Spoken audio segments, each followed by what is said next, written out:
Bienvenidos, soy estudiante de la Universidad de las Fuerzas Armadas ESPE, de la Tacunga de la carrera de Petroquímica con la materia de Física 2.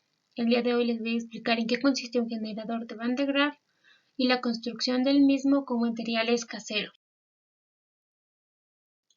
Robert Van de Graaff diseñó en 1929 un generador eléctrico que llevaría su nombre en el Instituto de Tecnología de Massachusetts con el fin de realizar experimentos en el campo de la física nuclear, ya que con estos experimentos deseaba conocer sobre los núcleos de los átomos a partir de colisiones como se muestra en la figura número 1.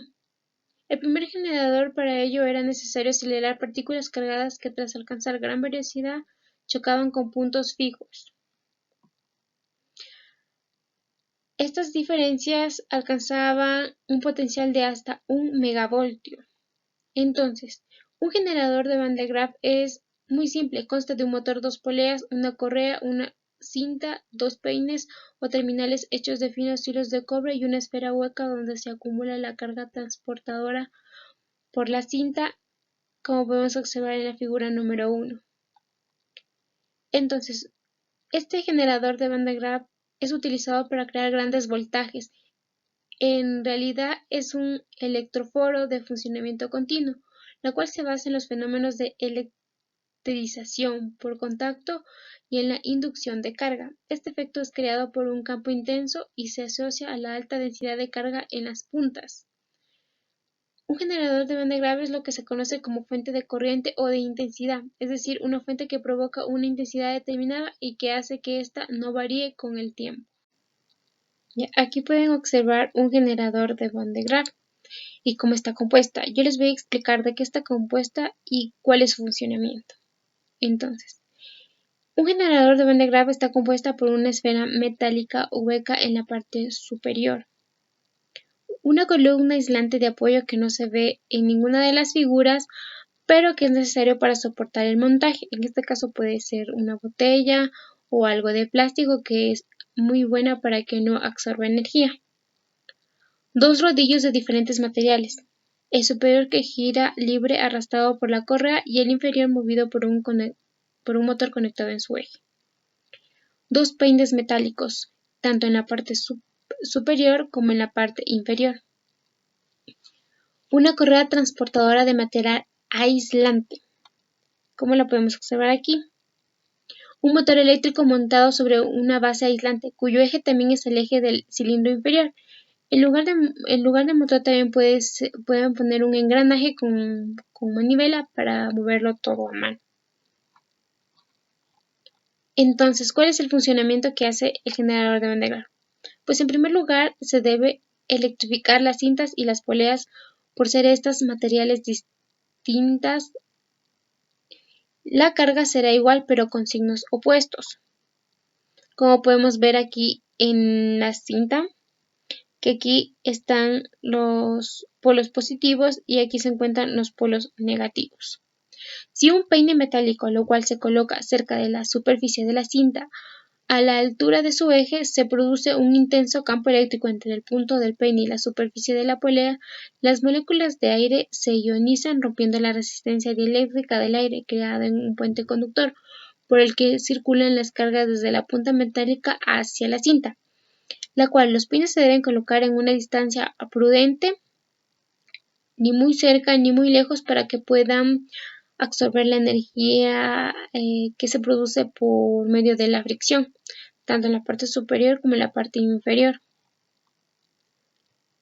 Las cargas negativas son atraídas hacia la superficie de la polea, pero en medio del camino se encuentra la cinta y se depositan en la superficie cancelando parcialmente la carga positiva de la polea, pero la cinta se mueve hacia arriba y el proceso comienza de nuevo.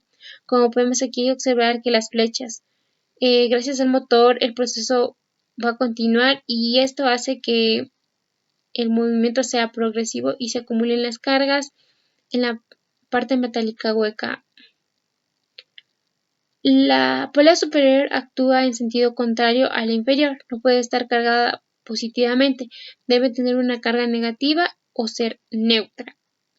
Antes de realizar la construcción de nuestro generador de Van de Graaff, se debe identificar cuál de nuestros rodillos va a trabajar como polo positivo y cuál va a trabajar como polo negativo. Se debe tomar muy en cuenta que si se usa un material neutro en la polea superior de la cinta no transporta cargas hacia abajo, y si se usa nylon en la polea superior la cinta transporta carga negativa hacia abajo. Esta carga viene del conductor hueco. De este modo, la cinta cargada positivamente, el conductor hueco tanto en su movimiento ascendente como descendente. En sí, este es el funcionamiento que hace el generador de Van de Graaff. Dentro de los principios del generador de Van de Graaff, en el cual se basa el generador, Faraday explicó cómo se genera la transferencia de cargas a una esfera hueca cuando se transfiere carga a una esfera tocando en su interior. Todas las cargas van a la esfera debido a la fuerza de repulsión. De esta forma pasan a una nueva superficie externa. Esto no ocurre si tratamos de pasarle carga a una esfera tocando en su cara exterior con un objeto cargado. De esta manera no pasa toda la carga. También encontramos lo que es la inducción de carga, el efecto de las puntas, la cual la ionización es el proceso químico-físico mediante el cual se producen iones, y estos son átomos o moléculas cargadas eléctricamente debido al exceso o falta de electrones respecto a un átomo o molécula neutra. Otro principio es la electrización por frotamiento, triboelectricidad. Y finalmente, en el generador intervienen cargas positivas y negativas, de las cuales describiremos a continuación. Para la obtención de datos necesitamos las siguientes fórmulas respectivas a los parámetros físicos a tratar. Vamos a calcular la intensidad de la carga eléctrica, pues la intensidad de la carga eléctrica es la intensidad de fuerza de atracción y repulsión entre las partículas. Aquí podemos encontrar la siguiente ecuación, que nos presenta que el voltaje es igual a la carga sobre 4pi por la constante de permitividad y por el radio. De aquí podemos despejar la carga que se relaciona mediante la fórmula anteriormente descrita, que nos da como resultado que la carga es igual al voltaje por 4pi por la constante de permeabilidad y por el radio. También vamos a calcular la intensidad del campo eléctrico. El campo eléctrico es la región del espacio que rodea una carga eléctrica. Aquí encontramos la siguiente ecuación, que el campo eléctrico es igual a la constante eléctrica por la carga eléctrica y todo esto dividido para el radio al cuadrado. También vamos a calcular la capacitancia. ¿Qué es la capacitancia? La capacitancia es la capacidad que tiene un dispositivo para almacenar carga eléctrica, lo cual está haciendo el generador de Van de Graaff en la parte hueca que les mencioné anteriormente. Y nos presenta la siguiente ecuación, que la capacitancia es igual a la carga eléctrica dividido para el voltaje.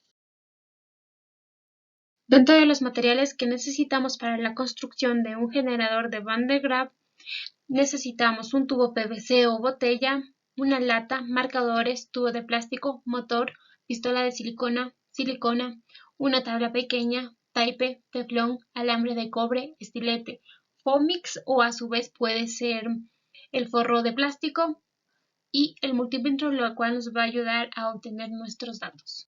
Para el procedimiento es necesario obtener los materiales óptimos para la construcción del generador de Van de Graaff. De lo contrario, al escoger los materiales incorrectos, esto nos puede generar que el material absorba las cargas y no nos dé el resultado adecuado.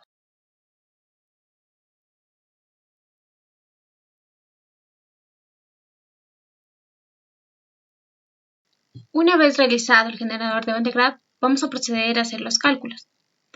Yo voy a calcular la intensidad de la carga eléctrica. Entonces, aquí tenemos lo que es el voltaje, carga eléctrica, el radio y la constante de permitividad.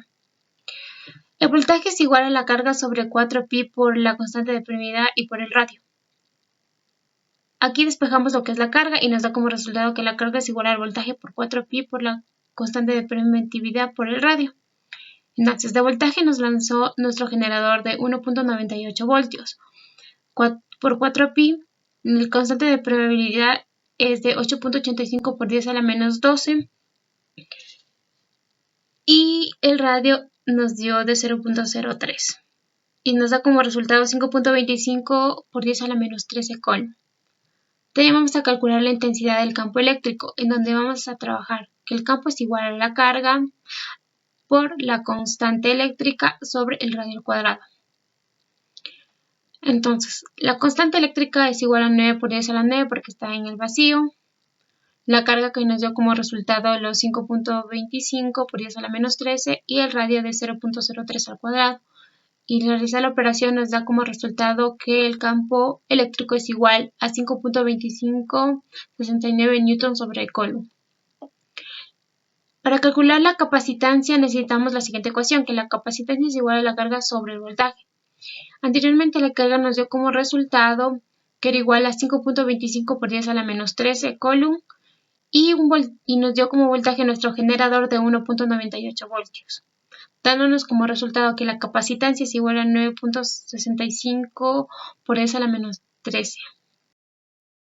Mediante la investigación realizada y la construcción del generador de Van de Graaff, se puede concluir que el tiempo de la carga de la esfera del generador de Van de Graaff es proporcional a la velocidad del motor, que los rodillos y la correa son la parte fundamental del generador de Van de Graaff, por lo que los materiales deben ser escogidos cuidadosamente, ya que según la combinación de materiales con que se hagan los rodillos inferiores, correa y rodillo superior, la esfera se cargará negativa o positivamente y la generación de carga será óptima y se evitará descargas. También se concluye que al desarrollar el generador de Van de Graaff es un dispositivo que genera electricidad estática basándose en los fenómenos de electrización por contacto. Es muy útil en la física y además actualmente es uno de los instrumentos más usados para el desarrollo de nuevas tecnologías como lo son los rayos X.